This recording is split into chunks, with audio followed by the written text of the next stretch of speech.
Merci de nous rejoindre dans Soir Actualité 19h pour vous informer. Direction Kisangani dans la province de la Tchopo, où les acteurs territoriaux ont renforcé leurs capacités sur la gouvernance sécuritaire. C'était au cours d'un atelier organisé par le ministère de l'Intérieur. Reportage Irène Ilélé de la RTNC Kisangani.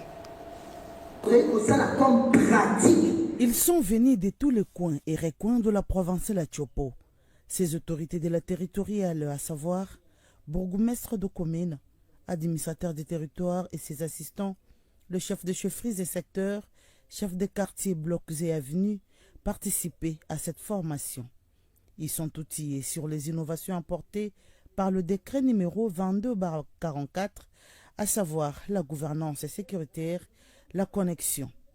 Un décret qui vient formaliser la gouvernance sécuritaire en apportant l'amélioration à la gestion de la sécurité à la base, d'où une participation active de la population, comme précise Mme Martine. Nous voulons que cette approche, que nos autorités qui ont la mission de gérer l'ordre public, de gérer la sécurité, que la sécurité se fasse avec le citoyen lui-même.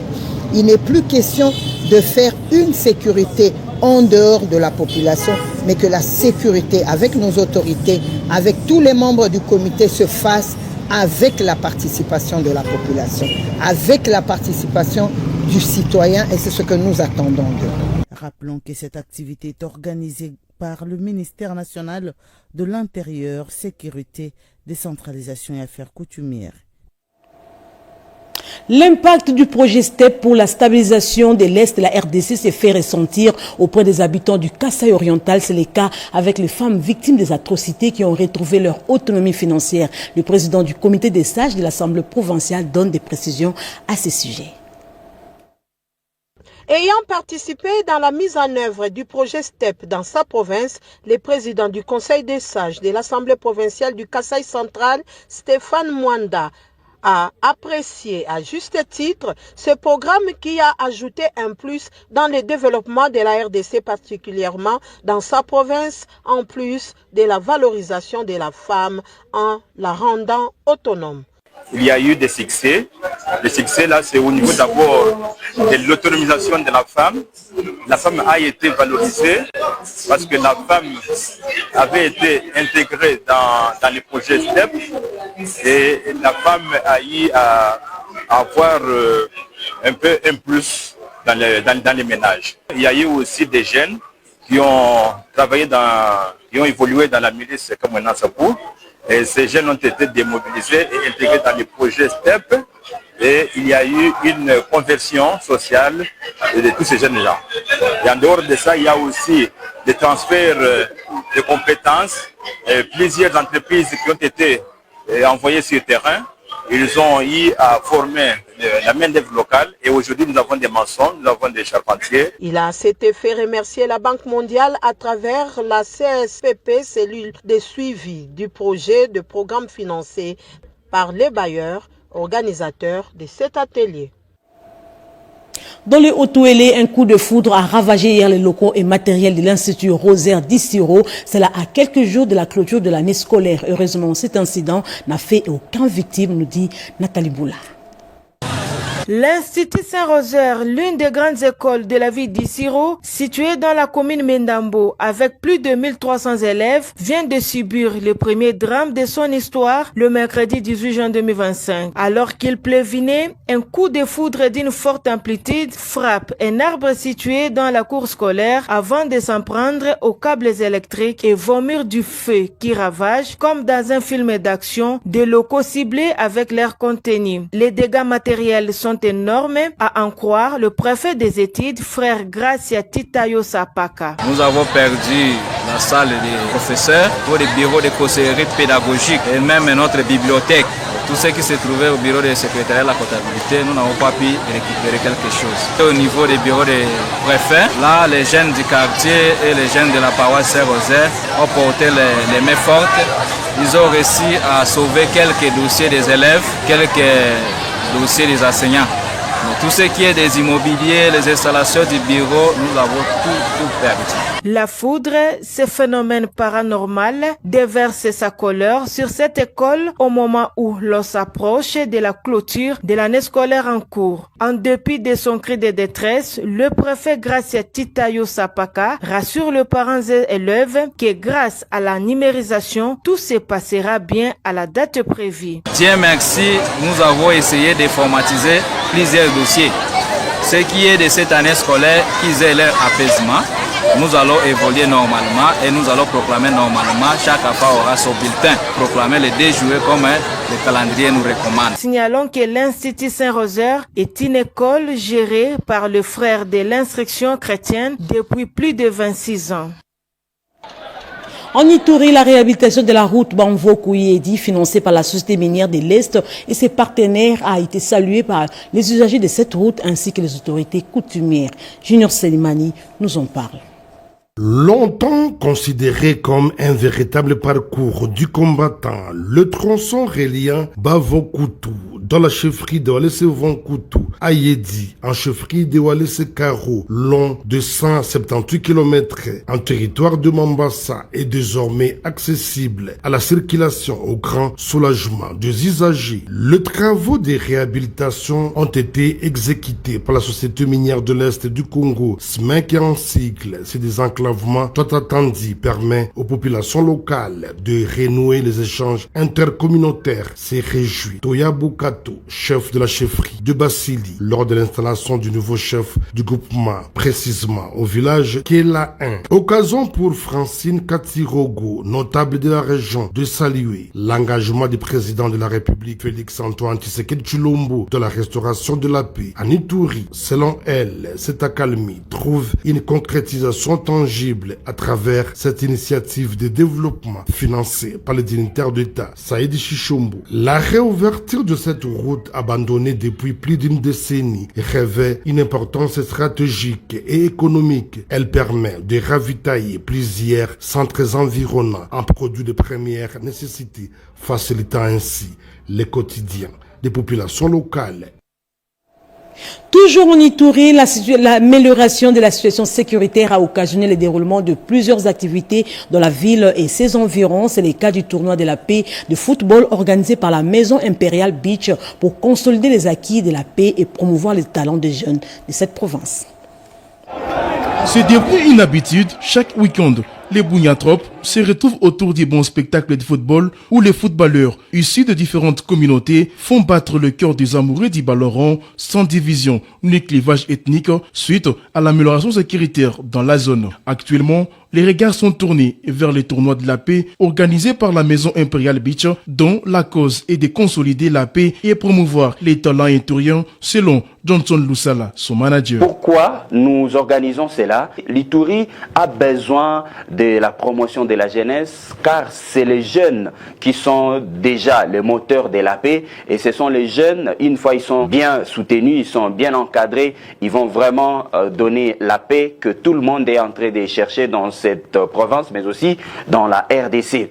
Nous invitons le gouvernement tant provincial que national d'accompagner Bahati Dejiba et aussi Imperial Beach dans ces processus. Un carrefour festif où le cœur de la province mouille les maillots devant leurs supporters dans ce tournoi de la paix dont le demi-finale pointe à l'horizon après les quarts de finale tentant les champs, laissant le public à sa fond. Ici nous sommes à l'étape des demi-finales. 4 équipes sont déjà éliminées. Thermomètre, Sokimo, Eldorado et Seleka de Kagaba. En demi-finale nous avons Salongo, Star, Montbleu et Celtic.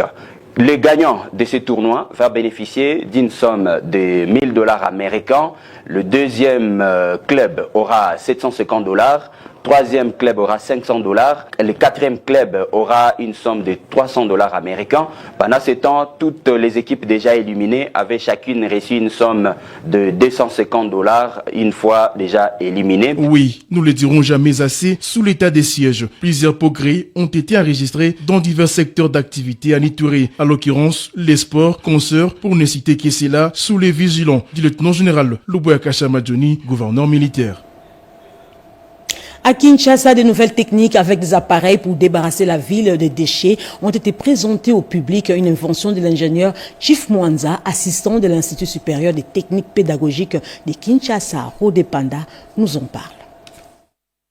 Débarrasser la ville de Kinshasa, la capitale, et l'ensemble du territoire national de tous les déchets plastiques et autres insalubrités, c'est possible. La RDC a ses savants inventeurs des techniques d'extraction des bouteilles en plastique. L'ingénieur Mwanza Jeff, assistant à l'université, a constaté que la cause principale de la détérioration de la chaussée demeure l'accumulation de sable et bouteilles plastiques, bouchant ainsi les caniveaux et autres conduites. Il vient de faire preuve de la perspicacité de l'intelligence en créant des matériels et appareils de ramassage des déchets, la cage flottante, les bacs de rétention des solides, une caisse métallique qui retient le sable, les systèmes d'intelligence, l'extraction des déchets flottants et les bassins de décantation sur les rivières pour retenir les sables. Nous avons conçu une cage flottante qui retient les déchets flottants. Quand il pleut, la cage continue à retenir les déchets flottants.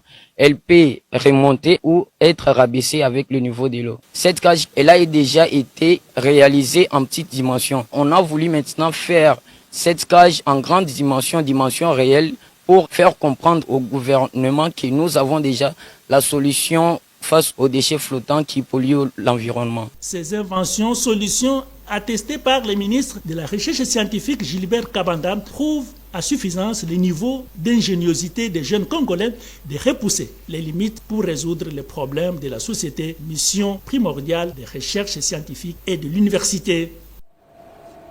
Parlons médias avec la présentation des résultats d'un nouveau rapport sur l'audience des médias en RDC pour l'édition 2025. Pour le manager du cabinet d'études du marché, Serge Mombou, l'Internet occupe la première place d'audience avec 48% et la presse écrite la dernière place avec 1%. Eric Kabamba. L'Internet vient de nouveau confirmer son succès d'audience en 2025. Il occupe désormais la tête des médias les plus suivis en RDC. Avec 48%, la catégorie enregistre ainsi une progression de 3% par rapport à l'année dernière. C'est le résultat de enquêtes menées par Target dans la période du 1er au 7 mars dernier sur un échantillon aléatoire de 2000 personnes rendu public par son directeur général Serge Mombou au cours de ce point de presse. Les résultats de cette 9e édition révèlent aussi un recul notable de la radio des 2% qui occupe la deuxième place avec 44% d'audience.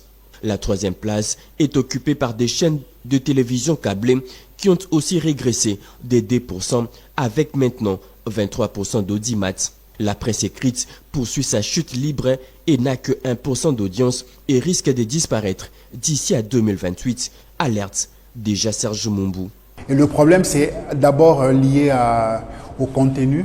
Et je pense qu'aujourd'hui, Internet, sa force, c'est qu'il y a les réseaux sociaux. Donc, il y a la messagerie instantanée. Il y a aussi tout ce qu'il y a comme recherche. Et je pense que nos médias doivent beaucoup investir en termes de contenu. Vraiment un contenu vraiment local qui est adapté aux besoins.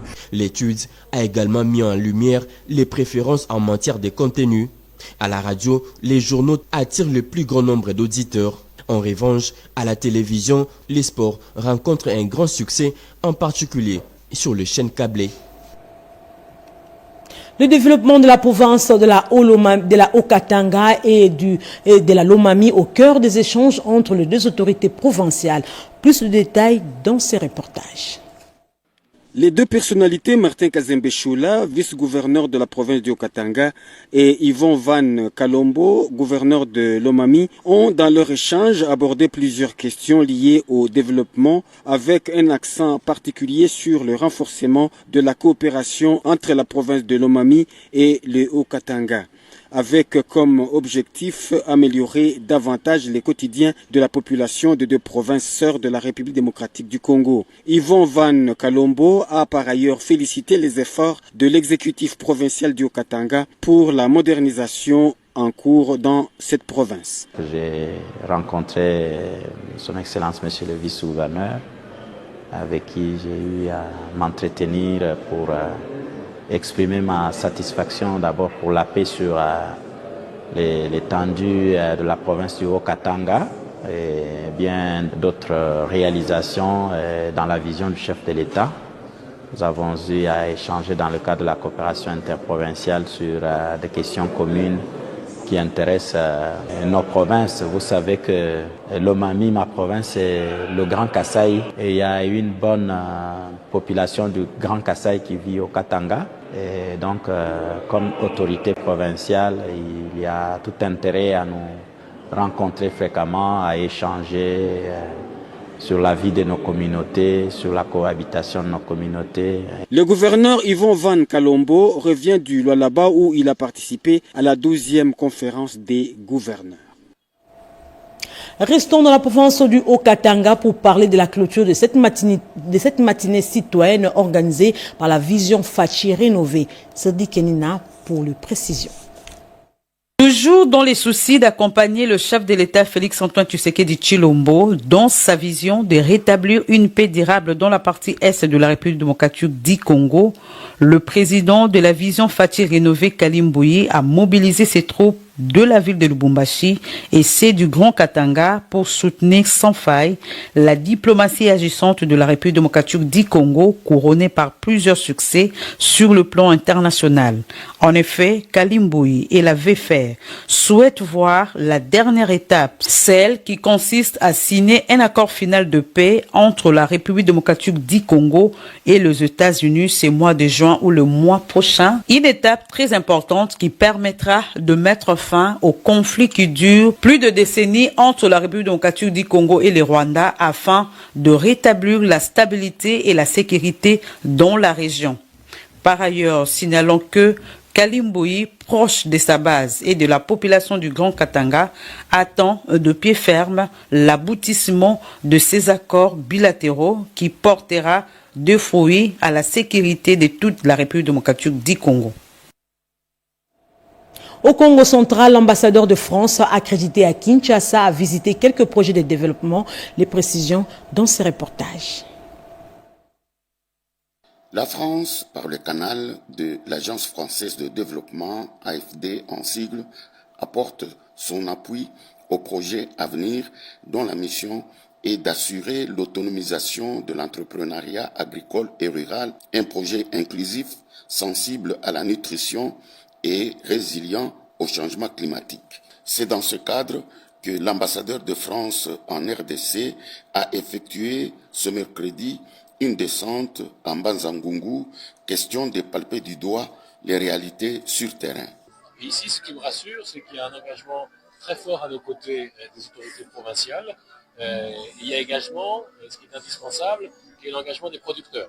Le coordonnateur national du projet à venir, Justinien Bignoma, a expliqué en détail les articulations de ce projet. Le projet à venir intervient principalement dans des territoires de la province qui sont les territoires de Lukula et les territoires de Mbazango.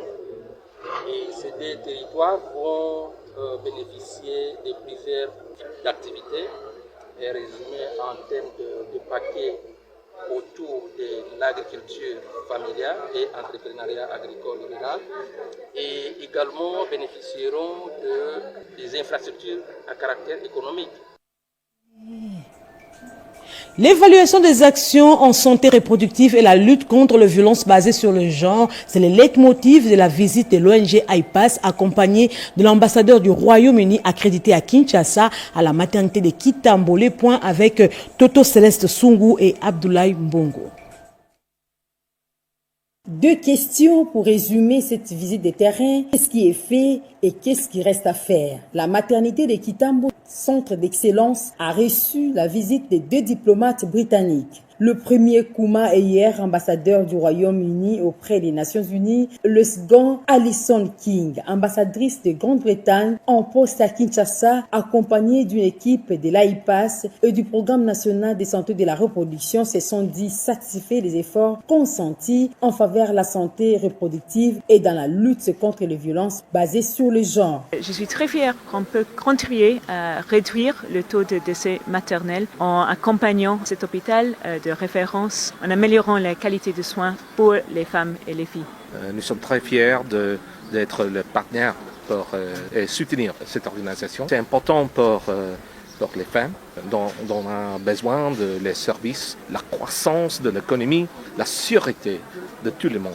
Cette organisation est essentielle dans ce pays. Le service des femmes, le travail avec les avocats pour soutenir le protocole de Maputo. Une visite riche en échanges qui confirme l'engagement des partenaires internationaux aux côtés des institutions congolaises pour un accès équitable à la santé reproductive et une meilleure protection des droits des femmes et des jeunes filles en République démocratique du Congo.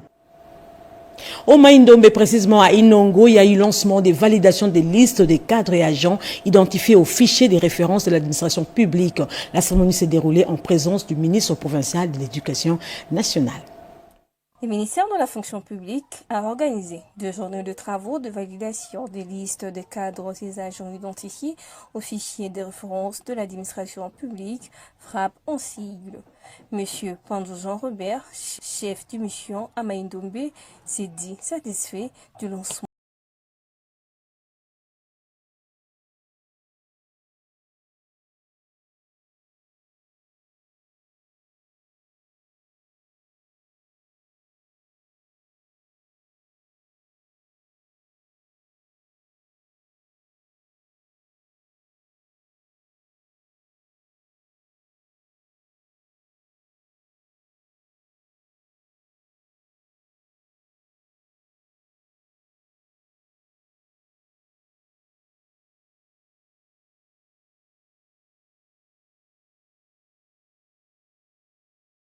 Nécessaires dont ils auront besoin et cultiver un climat de collaboration sans faille en vue de la réussite de ces activités. Ainsi, au nom du gouverneur de la province que je représente ici, je déclare ouvert des travaux de validation des listes des cadres et agents identifiés dans le FRAP de la province du Maïndombe. Rappelons que ces travaux liés à la validation des listes de cadres et agents identifiés au fichier de référence de l'administration publique ont duré pendant 2 jours, c'est-à-dire du 12 au 13 juin 2025.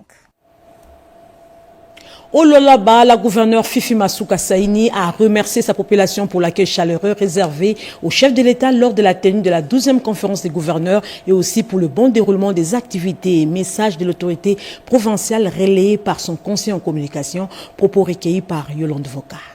Au nom de la gouverneure de province, Madame Marie-Thérèse Masuka Saini, vous remercie pour l'accueil historique que vous avez réservé au premier d'entre nous, le chef de l'État, Félix Antoine Tshisekedi Tshilombo, avec Maman Denise Nyakeru Tshisekedi. Le 9 juin 2025, vous étiez très nombreux à l'aéroport international de Kolwezi pour le remercier d'avoir impulsé la transformation positive, le boom infrastructurel dans la province du Lualaba par l'entremise du gouvernement Masuka. Le chef de l'État était ici au Lualaba pour présider la 12e conférence des gouverneurs. La gouverneure Masuka vous remercie de tout cœur.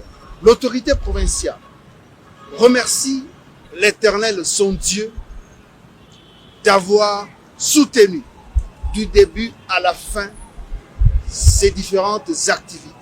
L'Éternel Dieu a protégé sa population. Tous les participants à la conférence des gouverneurs. Aucun incident n'a été enregistré. La gouverneure du Lualaba, Madame Marie-Thérèse Masuka Saini, vous dit sincèrement merci. Toujours au Lualaba, le centre de formation professionnelle dénommé Cité de la Commune, inauguré dernièrement par le chef de l'État, accueille déjà ses premiers bénéficiaires pour la formation et l'encadrement des jeunes. Commentaire Peggy Mukunda. Quelques jours seulement après son inauguration officielle par le chef de l'État, Félix Antoine Tshisekedi Tshilombo, le centre de formation professionnelle Cité de la Commune accueille ses premiers bénéficiaires. La commune de Dilala a lancé un programme de formation professionnelle gratuite pour une centaine d'enfants, des militaires et policiers de la province du Lualaba. Une initiative qui s'inscrit dans le cadre d'offrir aux bénéficiaires les compétences nécessaires et adaptées aux besoins du marché du travail local. À tous les jeunes de la province du Lualaba, venez à la cité de la commune, vous allez avoir une formation de qualité à vous défendre devant toute épreuve pour arracher un boulot. Les bénéficiaires de cette formation n'ont pas tari d'éloges à l'endroit de Françoise Mwangweji, bourgmestre de Dilala, pour son plaidoyer à la matérialisation de ces grands projets ambitieux visant à offrir des opportunités d'autonomisation de jeunes Lualabais, vision du chef de l'État Félix Antoine Tshisekedi. Je remercie Maman Françoise Mwangweji pour cette opportunité. Grâce à elle, aujourd'hui, je connais comment conduire l'engin Caterpillar. Ces programmes gratuits de formation professionnelle témoignent l'engagement du gouvernement Masuka à changer les narratifs des enfants militaires et policiers longtemps réputés des turbulents. Construit sur fonds propres de la commune de Dilala, sous l'ère Mangweji, le cité de la commune permettra à la jeunesse de Lualaba d'apprendre divers métiers. Il s'est tenu dans la province du Sud-Ubangi 2 ateliers conjoints sur l'agriculture organisés par le PAM et la FAO à l'intention des responsables de l'administration publique et des ONG. À Gemena, dans le Soubangui, la salle de réunion de l'hôtel Épervier a servi de cadre à 2 ateliers successifs organisés conjointement par PAM FAO, avec un financement norvégien. Rehaussé de la présence de la ministre provinciale du genre, famille et enfants, Madame Marie-Thérèse Tontoa, avec la participation de quelques chefs de division de l'administration publique, dont ceux des affaires sociales et du genre, et certains responsables des ONG, le premier atelier a porté sur la consultation communautaire et analyse des conflits et risques de sensibilité aux conflits pour le programme conjoint PAM-FAO de renforcement de la résilience et des moyens de sensibilité dans les territoires de Libengé et de Gemena. C'est M. Blanchard Asengo Mabia du PAM Guadeloupe qui en était le facilitateur. Après le brillant exposé suivi des questions et réponses pour une bonne compréhension, les participants se sont répartis en groupes de travail pour ressortir quelques résolutions et formuler des recommandations. Au deuxième atelier, axé sur la sensibilisation et formation au profit des points focaux environnementaux et sociaux du Sud-Ubangi dans le but de sauver des vies et de changer les vies dans la zone d'intervention du programme PAM-FAO, Maître Théophile Bokuma Eloo, expert en sauvegarde environnementale et sociale, a à cette occasion rappelé aux participants les coordonnateur de quelques ONG et ASBEL et les points focaux de l'agriculture venus des territoires de Gemena et de Libengé, les 9 normes pour la sauvegarde environnementale et sociale. L'objectif primaire de cet atelier est de créer un noyau des experts en screening environnemental et social. Toujours au sud du Bangui, une plainte a été déposée à la justice par le président de l'Assemblée provinciale pour piratage de sa signature dans une fausse lettre annonçant sa démission. Eric Kabamba nous en dit un peu plus. Victime des falsifications de sa signature, le président élu de l'Assemblée provinciale du Sud-Ubangi vient de déposer une plainte au parquet général près la Cour de cassation pour faux au usage des faux de sa signature. Malade et en période de convalescence, Martinien Ngandakwe a été surpris de voir sa signature être piratée et a posé même dans une fausse lettre de démission à travers les réseaux sociaux. Accompagné de son avocat, Patrick Akacho Lebo, avocat au barreau du Bazouélé de la Tchopo, la victime veut être rétablie dans ses droits les plus légitimes. La République démocratique du Congo est un état de droit qui est fondé sur des textes législatifs. Cette façon de confectionner la signature, cette façon d'agir des collègues députés qui sont censés respecter les règles, les normes, nous sommes dans un état de droit, nous a inquiétés et raison pour laquelle nous sommes aujourd'hui ici avec la victime pour déposer la plainte devant le parquet général près la Cour de cassation pour que ces derniers se saisissent de l'affaire et puissent rétablir l'ordre public troublé au sein de cette institution qui est une institution démocratique et qui représente le temple de la démocratie et remettre également la victime dans ses droits les plus légitimes. Pour rappel, Martinien Ngandakwe a été élu président du bureau définitif de l'Assemblée provinciale du Sud-Ubangi au cours de la séance plénière tenue à Gemena le mercredi 27 mars 2024. Et pour terminer, à Kinshasa, précisément dans la commune de Mongafula, 2 nouveaux bâtiments administratifs sont en train d'être construits au profit du service de l'état civil et du bureau du quartier Mamayemo. C'est les résultats du partenariat signé dernièrement avec la commune de Warem en Belgique. Pascal Sichou. Il a fait du développement de la commune de Mongafula un sacerdoce.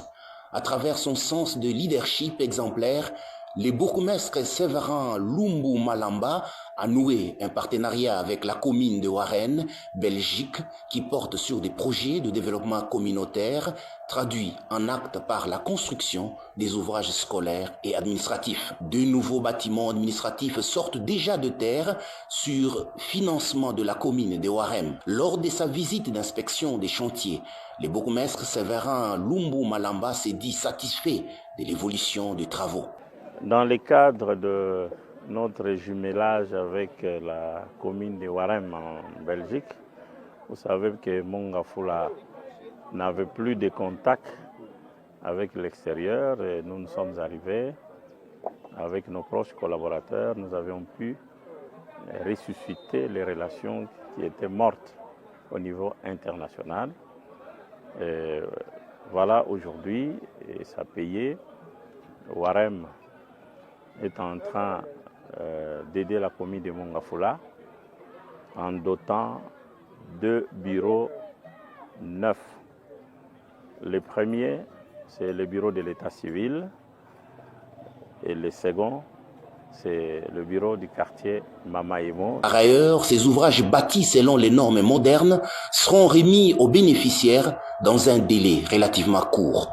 Une vision de développement qui trouve sa sève dans la philosophie politique du chef de l'État, Félix Antoine Tshisekedi Tshilombo, qui vise à impulser le développement à partir de la base. Coordonné par Mireille Ndeke Ami, ce journal de 19h a connu le concours rédactionnel de Nana Mozazebo. Il a été réalisé par Pascal Sichou et Jonathan Moubalama. Merci de nous avoir suivis. L'actualité continue sur votre chaîne nationale. 20h à la présentation, Cédric Kenina. Au revoir.